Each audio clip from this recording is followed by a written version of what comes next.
Hola, saludos, su servidor quien te habla, José Dávila. En esta ocasión quiero grabar la segunda paracha del año, que se titula Noé. Esta paracha la estoy grabando desde la perspectiva judía humanista, laica, secular. Es desde una óptica lejos de la fe, y es más bien desde la óptica crítica literaria, eh, como podríamos criticar cualquier otro texto sagrado de cualquier otra cultura.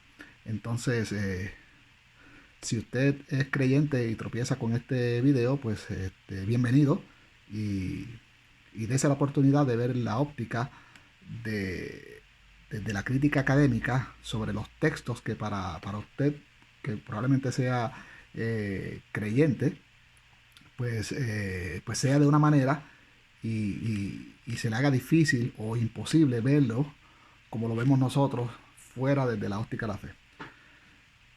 Entonces, vamos a empezar entonces con la paracha. Eh, a veces cuando uno entra a páginas de ortodoxas, de judaísmo ortodoxo, eh, y, y trata uno de buscar información sobre ¿verdad? Sobre los parachot, vemos que los rabinos y los editores de estas páginas omiten, quizás con toda la intención, omiten discutir exactamente ¿verdad? El texto en cuestión, ¿verdad? El que tiene que ver con la paracha, y lo suplantan con algún mensaje positivo, con, entonces eso nos ajena totalmente de estudiar el texto ¿verdad? De la Biblia. Eh, yo me voy a dedicar bueno, no voy a leer todo, no lo voy a leer, usted lo puede leer en su casa. Hay muchas cosas que en esta paracha se leen que son inútiles, como que si el hijo de aquel, que si Noé engendró, o Sem engendró el hijo de aquel, y las generaciones, eso no nos importa, eso para rellenar. Pero sobre la paracha de Noah, vamos a tocar los aspectos importantes, eh, y, y los mensajes que no tienen que ver nada con la paracha. Eso pues eso los puede encontrar en esas páginas de internet a las que me refiero, como Aish Latino y Chabat.org, y muchas otras páginas que precisamente hacen eso, desviar, evitar que las personas, que el creyente lea la, los parachos como tal. Entonces no, nosotros vamos a ser críticos del texto, y del autor específicamente. Como dije, la paracha anterior, Berechit, el autor de este texto, o los autores, porque sabemos que son muchos autores, el propio libro de Génesis es una compilación de escritos por varios autores, y son desconocidos, no se sabe. Pero, eh, pero hay ciertas pistas que nos deja el autor, que podemos identificarlo, inclusive identificarlo en el tiempo, eh, en un tiempo estimado de cuándo pudo haber escrito este texto. Una de las cosas que le puedo decir del texto, que ya me tomé, ¿verdad? Ya leí ¿verdad? Leí la parachat y hice mis anotaciones. Una de las cosas que podemos concluir de este autor es que, primero que nada, sabemos que la historia de Noé, el asunto es que supuestamente la humanidad posterior a Adán y Eva, esa humanidad había cometido mucho pecado. Entonces, una de las cosas que sabemos es que el autor de este texto ya tiene la Torá, ya tiene la ley, la ley toraica ya la tiene ante su mano. Entonces él está presumiendo o asumiendo que quien vaya a leer esto, pues ya sabe lo de la ley. Pero, sin embargo, el lector crítico moderno, cuando lee esto, se pregunta: ¿y de qué pecado están hablando? Y todavía ni siquiera se había entregado una ley. ¿Qué era pecado? ¿Por qué tú vas a juzgar a un grupo de personas si tú no les has entregado una ley. Igual puede pasar en el gobierno de cualquier país. ¿Cómo tú vas a juzgar a decirle a ciertas personas, los voy a ahorcar porque ustedes desobedecieron la ley? ¿Qué ley? ¿Qué ley? ¿De qué ley tú me hablas? No existe una ley. Eh, de hecho, en todo el libro de Génesis no existe ninguna ley. Solo existen pequeños mandamientos que, por ejemplo, que, que Yahvé manda a Abraham a sacrificar a su hijo, como probando temperatura con él, a ver si de verdad Abraham es sanguinario, ¿no? Y ya tú ves que si es capaz de matar a su hijo, mata a cualquiera. Entonces, pues cositas así son los pequeños mandamientos, pero una ley para el pueblo no la hay. La ley se entrega en el Sinaí, eso lo sabemos. Entonces ya el autor, antes de escribir esta historia, eh, pues ya conoce la ley, ¿verdad? La Torá, la ley judía.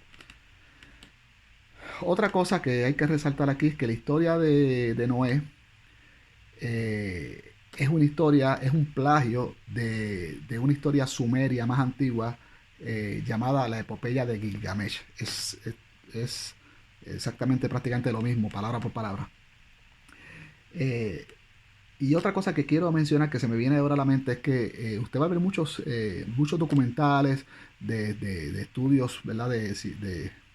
Mayormente en páginas que están ahora promocionando la idea de los extraterrestres, ¿verdad? De los dioses ancestrales, pero refiriéndose a los Anunnaki y dioses eh, que en realidad pues eran los Elohim, pero no dioses como nosotros los entendemos en el judaísmo, sino eran dioses, eran extraterrestres, vida extraterrestre que nos visitaban, seres más inteligentes que nosotros.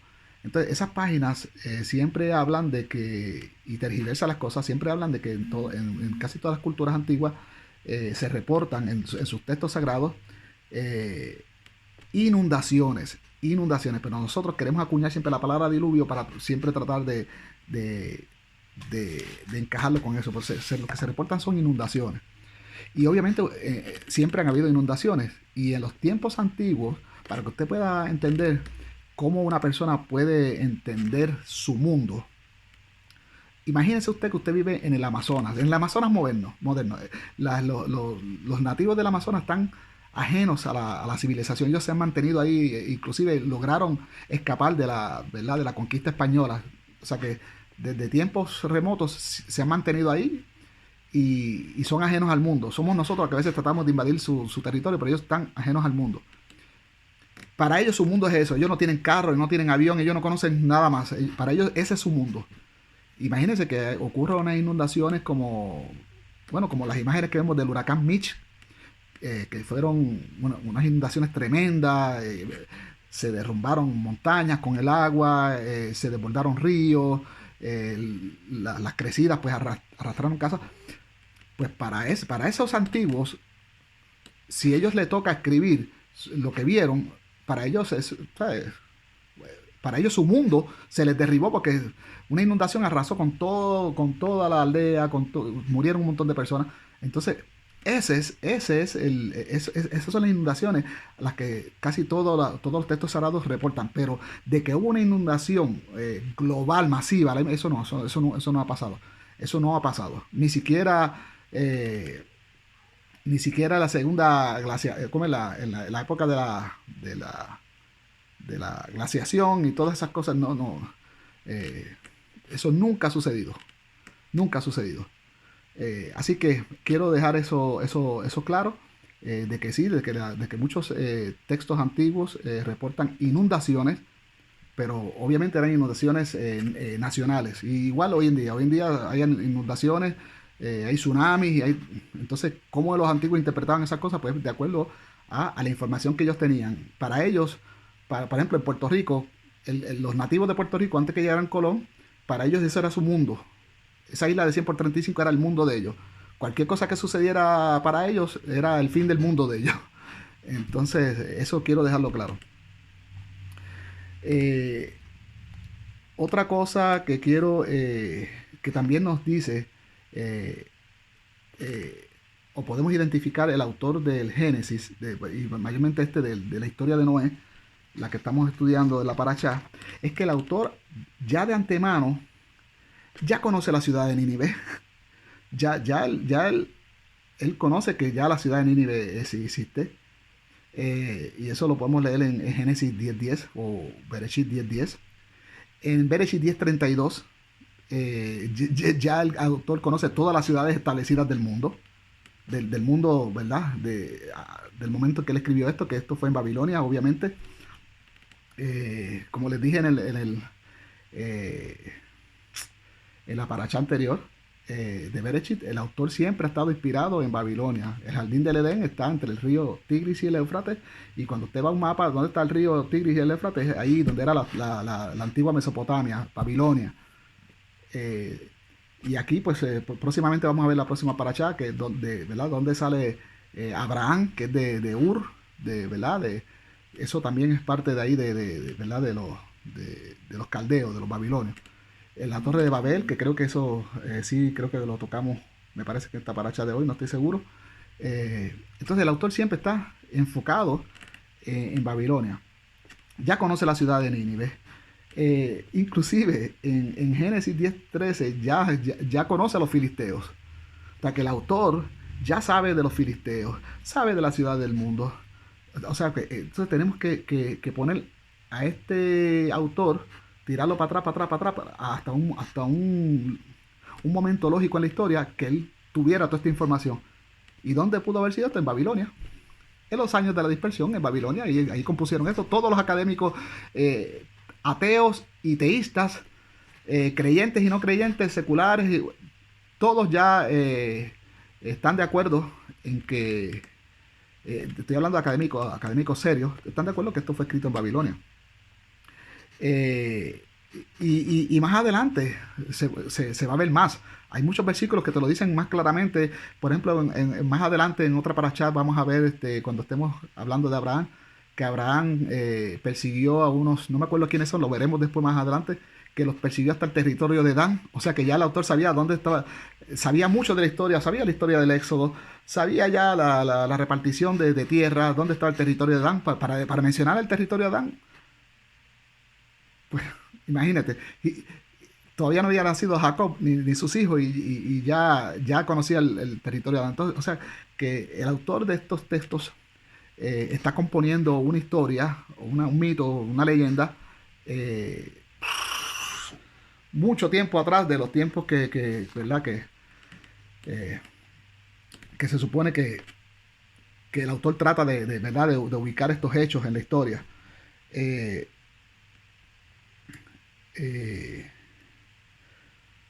Otra cosa que yo siempre he dicho, ¿verdad? Bueno, lo hemos hablado en círculos ateos, en foros donde se estudia la Biblia de manera secular. Sabemos que el judaísmo empezó, el judaísmo que nos llegó a nosotros, el judaísmo que llegó al primer siglo, que mayormente lo entregaron la secta de los saduceos. Los fariseos es otra cosa, y en mi canal aquí de YouTube he hablado sobre eso, sobre los fariseos, y lo helenizado que eran los fariseos, ¿verdad? A diferencia de los saduceos, que fueron bien criticados por el cristianismo, pero en realidad son los que conservan el judaísmo tal como lo entregaron Nehemías y Esdras. Y aunque esto no tiene que ver con la paracha, sabemos que el judaísmo empezó, si nos atenemos al cálculo, al total que nos dan Nehemías y Esdras, nos reportan en sus libros, ambos coinciden en que el judaísmo comenzó con 42.360 personas. Mira qué poquito, eso es casi como un estadio de fútbol. Con esas pocas personas fue que empezó el judaísmo, y después pues siguió creciendo. Pero si tomamos todos los detalles que nos dan Esdras, porque Esdras y Nehemías, cada cual por su lado, nos detallan las personas que salieron de Babilonia con nombres, apellidos, cuántas personas, pues la suma, los cálculos, y usted lo puede hacer usted mismo, no dan 42.360. Esdras nos da 29.818 y Nehemías nos da 31.089. Así que estas personas fueron eh, los que iniciaron el judaísmo, que quizás ni leyeron este libro de Génesis, que yo creo que este libro de Génesis fue compuesto en Babilonia, pero fue entregado al pueblo judío posteriormente, después de esta gran asamblea. Poco a poco se le fue dando más cucharadas al pueblo, empezaron a salir escritores como autores contando la historia como de Samuel 1, Samuel 2, el de Crónicas, que voy a hacer un video específicamente del autor de Crónicas, que el autor de Crónicas le tira a todo el mundo. Es un detractor tanto de Samuel como del libro de Reyes. Él da su versión y es, pero en todo contradicen cifras, en muchos versículos contradicen cifras al libro de Samuel, contradicen historias, da su propia versión. Entonces es un libro totalmente que lo que está ahí es estorbando. Pero en fin, eso no es el tema ahora. Lo que quiero, pues, especificar que el judaísmo empezó con una cifra tan pequeña, atendiéndonos a las cifras que nos entregan Nehemías y Esdras, 42.360, pero ya les dije que si usted suma le va a dar menos. Aún así, 42.000 personas es muy poco. Y estas personas no leyeron esta historia de Noé de primera mano en esta asamblea de Nehemías y Esdras. Fue en el judaísmo, según fueron pasando las décadas. Entonces, volviendo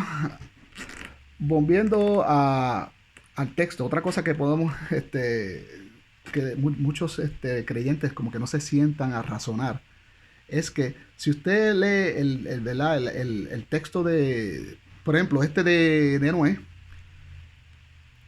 el autor parece que tenía una grabadora donde graba palabra por palabra que los dioses, porque ahí dice Elohim, los Elohim, y eso concuerda con la epopeya de Gilgamesh, que los dioses le dijeron eso sí, usted lo lee en hebreo, que le dijeron a Noé que la humanidad se había pervertido, le da instrucciones bien detalladas de cómo construir el arca, con medidas y bla, bla, bla.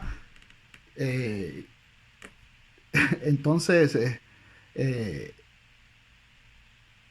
pues parece que el autor tenía, pónganse a pensar, amados amigos, bueno, nosotros los que estudiamos el judaísmo secularmente, pues ya eso lo tenemos claro, pero para los que son creyentes, pónganse a pensar, ¿cómo una persona puede saber si una conversación donde supuestamente es ¿verdad? Con una conversación que se da antes del diluvio, que no hay manera de que otra persona la sepa, porque supuestamente muere todo el mundo, solo, y con tanto detalle tan lucido, ¿sabes? Uno tiene que razonar que eso es un invento literario del autor. Nadie puede decir palabra por palabra lo que una persona habla con otra. No estamos hablando de deidades. Por ejemplo, lo que habló George Washington con sus soldados, a mí no me puede llegar a esta fecha, palabra por palabra, detalle por detalle, lo que se dijo, porque nadie tenía grabadora para ese tiempo.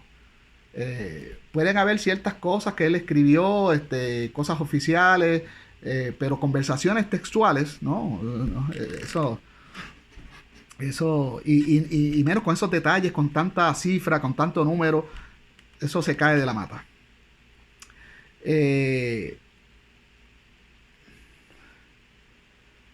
Como le dije, lo del pecado de la humanidad, pues no se sabe.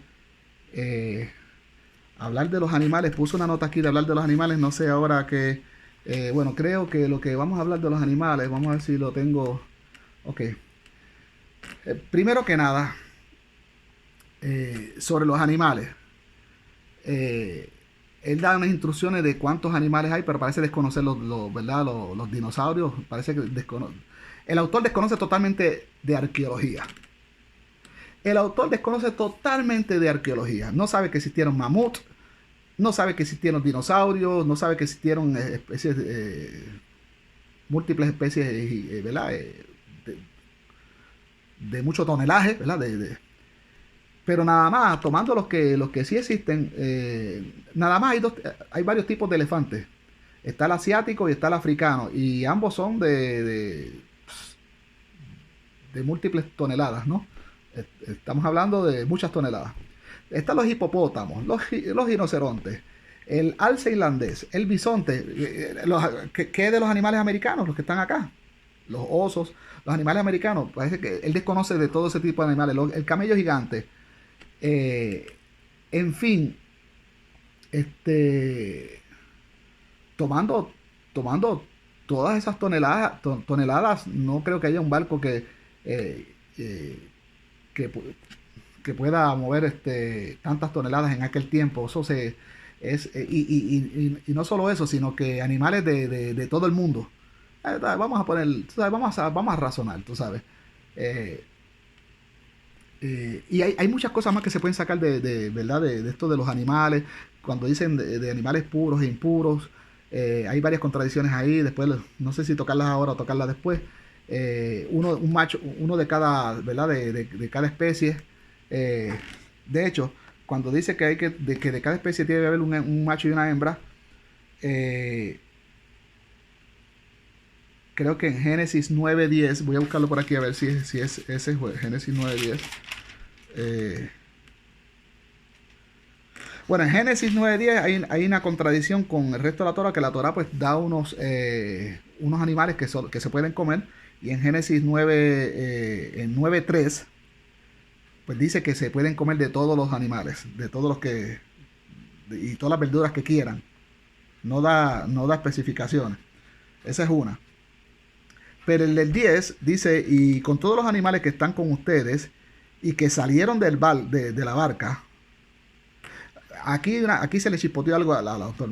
Vamos a otra vez. Vamos a leerlo. Dice, esto es Génesis 9:10, Bereshit 9:10. Dice, y con todos los animales que están con ustedes y los que salieron del barca, de la barca, aves y animales domésticos y salvajes, y con todos los del mundo, con todos los animales del mundo. O sea que el autor ya está cometiendo un error, porque está haciendo una separación de los animales que salieron de la barca y todos los animales del mundo. Entonces ya él está aceptando de que no todos los animales estaban, de que estos fueron solo animales regionales, y ya se cae esa idea de que todos los animales del mundo estaban metidos en el arca. No, entonces no fue un diluvio universal.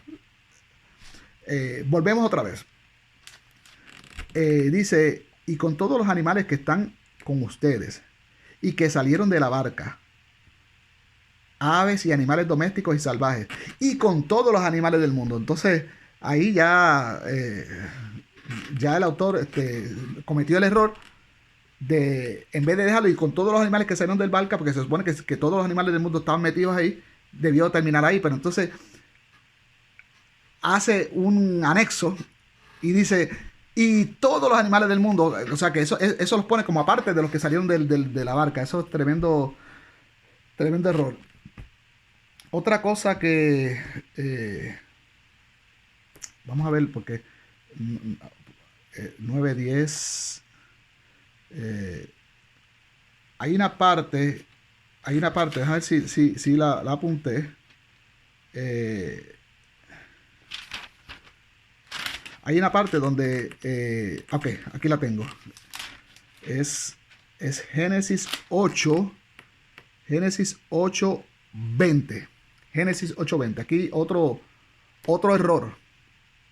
Otro error que, pues, usted que es creyente, apologista, va a tratar siempre de defender. No, pero que sí, que no, que usted puede buscarle o tratar no sé a quién convencerá con respuesta. Estamos aquí analizando el texto, analizando el autor. Yo al autor de estos libros le doy entre 5 estrellas, le doy -1. Muy mal, muy malos autores. Génesis 8:20 dice, luego Noé construyó un altar en honor a Adonai, a los señores, debe decir en hebreo. Tomó animales y aves puros, uno de cada clase, y los ofreció en holocausto al Señor. Ahora bien, mira lo que dice, construyó un altar en honor al Señor. Tomó animales y aves puros, uno de cada clase. Miren, si supuestamente él metió un macho y hembra de cada especie al arca y construyó un arca y de cada uno de los que estaban en la barca, que dice, y de cada uno tomó uno de cada clase, ya sea macho o hembra, entonces se jodió, se extinguieron porque si era una pareja y tomaste uno para sacrificarlo, uno de cada especie, pues solo dejaste un sexo, no tiene con qué aparearse, se extinguió.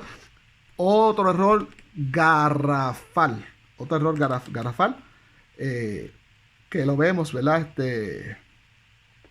Aquí en la, ¿verdad? En esta parachat. Y ahora, otra cosa que vamos a distinguir aquí es que Noé es el primer borracho bíblico. Después, pues, el segundo, pues, es Lot. Pero el primer borracho bíblico es Noé. Cuando leemos la Torá en español, así como ¿verdad? En estas Biblias así hispanas, o en cualquier idioma,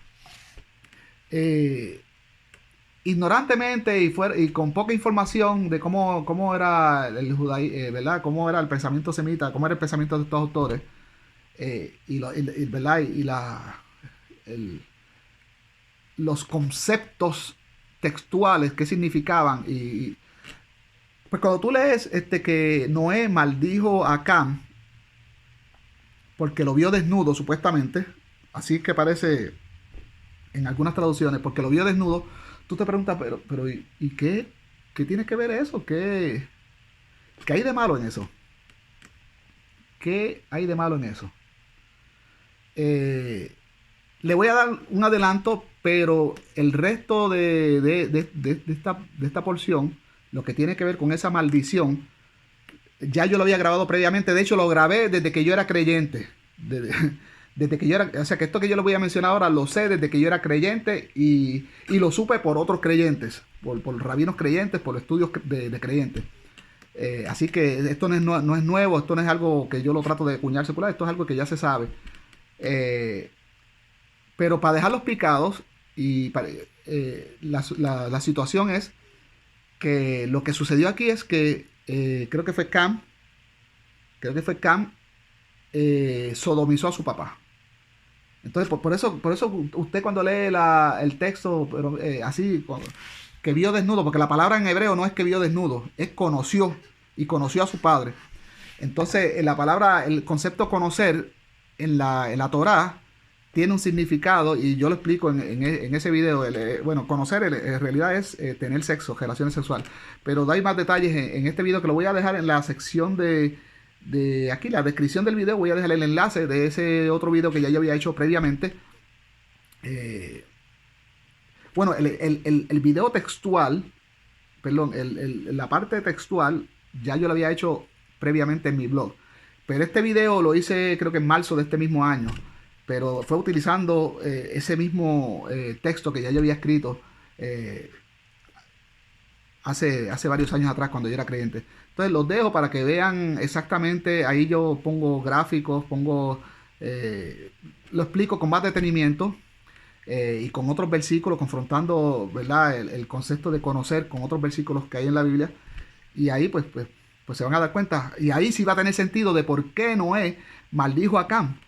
Lo que pareciera que no tenía sentido, que uno dice, ¿pero por qué? Porque te vea desnudo, ¿por qué tú vas a maldecir a Cam así, de esa manera, reaccionar así de esa manera? Eso no es nada malo. Lo que pasa es que en la traducción, como no se tradujo como él, y aún si dijera, hay traducciones que dice, y conoció a su padre, pero aún no se ve mal porque hay personas que no saben lo que quiere decir conocer en el sentido hebreo, el sentido judío. Pero entonces aquí doy... en ese estudio pues doy otros versículos para que ustedes ya vean con claridad a qué se refiere conocer en el término judío. Así que bueno, ya aquí está lo de la parashá. Bueno, vamos a ver que termina la 11:32. Sí, ya en realidad no hay nada relevante. Lo demás son genealogías, que eso no nos interesa. Y en el 27 pues sí, ya empieza con con lo que le dije de Abraham, ¿verdad? La historia de Abraham que sale de, de esa área de Babilonia. Ur pertenecía, era una provincia que pertenecía ya, había sido conquistada por los babilonios y respondía a Babilonia y estaba ahí en el sur, prácticamente un poquito más abajo del sur de Babilonia, o sea que era de esa región.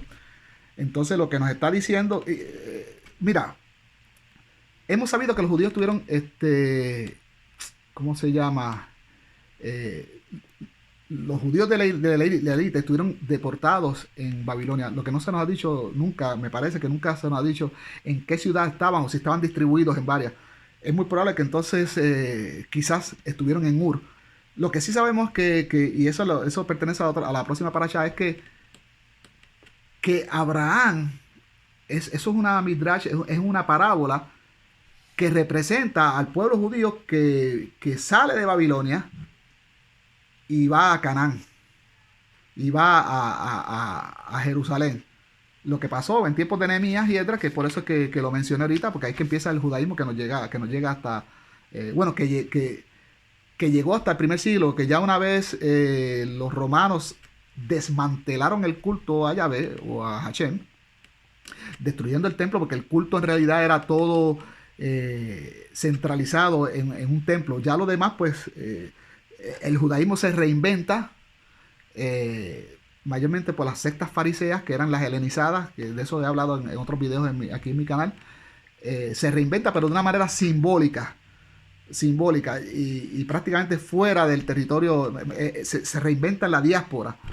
No hay templo, casi prácticamente todos los mandamientos de la Torá quedan inválidos y lo único que se hace pues es algo simbólico, pues las fiestas, los Shabbat y leer esto todos los sábados por toda tu vida. Terminas un año y vuelves otra vez, terminas un año y vuelves otra vez, y no sales de ahí. Y si tú no sales de ese círculo y no escudriñas otras culturas, no, te quedas en ese mundo pequeñito, ese mundo solo de judíos o de cristianos, lo que sea, te quedas en ese mundo. Y solo vas a procesar el mundo con los ideales de ese grupo de personas, que actualmente son, según el último censo, 2 billones de personas, ¿verdad? Tanto cristianos y católicos, y 14 millones que son los judíos, que son muy pocos. Entonces, ese grupito como que está ajeno al resto de la población, pues somos casi 8 billones. Y solo 2 billones están metidos en ese pequeño mundo y no conocen de los hindúes, no conocen de las tribus nativas primitivas que todavía existen, de los asiáticos, de la sabiduría asiática de los chinos, de los japoneses, de Tailandia, de Australia, de aquí de los mayas. De hecho, estos autores bíblicos aparentemente ignoraban la geografía del mundo, ignoraban que existía América, ignoraban que existían civilizaciones como mayas. Para ellos el mundo conocido era el Mediterráneo, punto, y se acabó. Ese era el mundo conocido de ellos. Y todo lo que tú vas a encontrar en la Biblia es sobre ese pequeño círculo en el mapa, sobre Egipto, Mesopotamia, ¿verdad? Babilonia, los asirios, Nínive, la costa ahí donde están establecidos los filisteos. Ese es el pequeño mundo. La Biblia no es la historia del mundo, es la historia de un pueblo, el pueblo judío. Y no es una historia, son mitos. Estos son solo mitos. Desde el tiempo de Nehemías y Esdras ya no había manera de comprobar si lo que les estaban contando Nehemías y Esdras era cierto. Había amnesia colectiva. Y no es para menos. No había internet. Había analfabetismo, la gente no sabía leer ni escribir. Era lo que le dijeran allí. Esdras se paró ahí en un púlpito a hablar y ahí algunos se convencieron, otros no, porque el judaísmo, según cuenta Nehemías y Esdras, no arrancó así de buenas a primeras. Hubo que forzarlo. Nehemías tuvo que usar la fuerza, como se dice en Nehemías 13, me parece que 13:25, tuvo que usar la fuerza, usar latigazos, y Nehemías era el gobernador de Judea bajo los intereses de persas, ¿verdad? De los persas. O sea que Nehemías tenía soldados, guardias que eran persas. Y ahí dice en 13:25 que tuvo que azotar a algunos. ¿Por qué? Porque cuando Nehemías y Esdras establecen el culto, Esdras coge por un lado y Nehemías pues regresa a Babilonia y no se sabe cuánto tiempo estuvo allá. Cuando regresa, según cuenta el mismo texto, ya la gente estaba en lo suyo. En el templo, hasta un tal Tobías, que era primo del sumo sacerdote que habían dejado ahí, estaba durmiendo creo que en el lugar santo, por ahí dice el texto. Y por otro lado, Esdras reporta que tuvo que chantajear, amenazar a los judíos de que si no dejaban a sus esposas que eran no judías, que iban a ser expatriados, que iban a perder sus tierras y los iban a sacar de Judea. Entonces, pues, así es como arrancó el judaísmo que nos llegó, que llegó hasta la destrucción del templo, la cual solo una corriente preservó intacta, que fueron los saduceos. Los fariseos recogieron muchas cosas de los helenos, temas de la resurrección que eran de los griegos, y los griegos lo habían asimilado a su vez de los egipcios. Los temas de los oráculos, ¿verdad? de los adivinos. Bueno, después nosotros le dimos un nombre. Allá los griegos le llaman adivinos, nosotros le llamamos Nevin, que eran profetas. Pero la cuestión del idioma es una cosa, pero el acto, la actividad era la misma, era adivinar, hacer vaticinios del futuro. Y eso también lo cogieron del tiempo ¿verdad? de los griegos.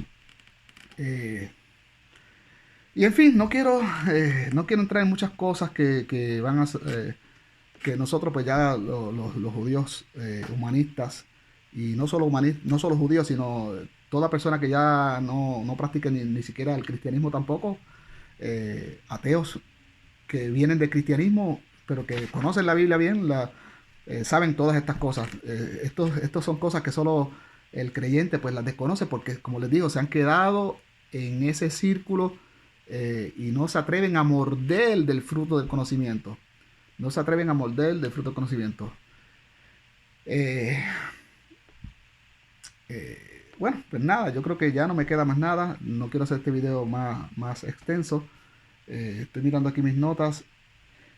Por favor, la parte de Noé, de por qué Noé maldijo a Cam.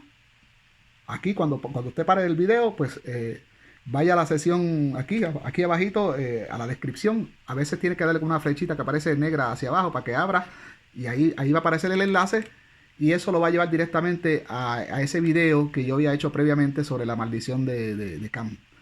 Entonces pues esté pendiente a la próxima paracha.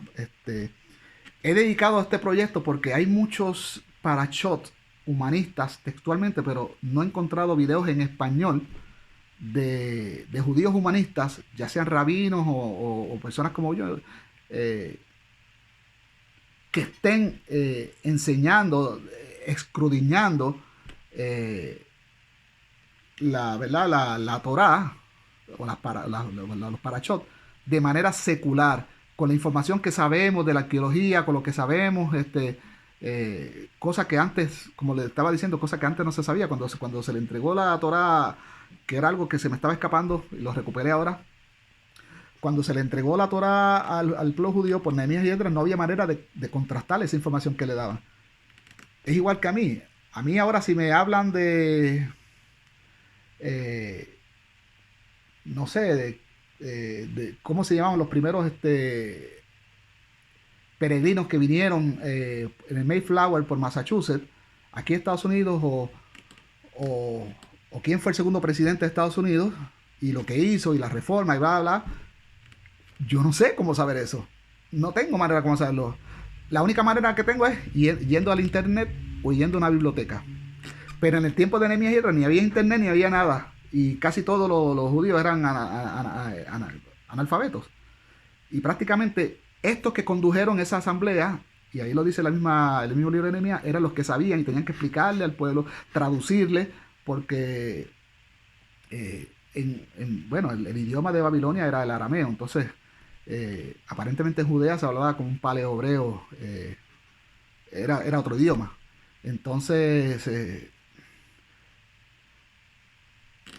no había manera de corroborar de corroborar las informaciones que se le entregaron y por eso pues el judaísmo creció. Pero hoy en día pues sí, hoy en día hay maneras de corroborar, no hay excusa porque usted siga siendo ignorante, no hay excusa porque usted siga siendo seguidor, sea líder, sálgase de la Matrix, no siga repitiendo lo que dicen los demás, lo que dice el rabino tal, que si la Kabbalah, que si el Talmud, que si el Targum, no, estudie, usted tiene mente, si usted se considera inteligente para,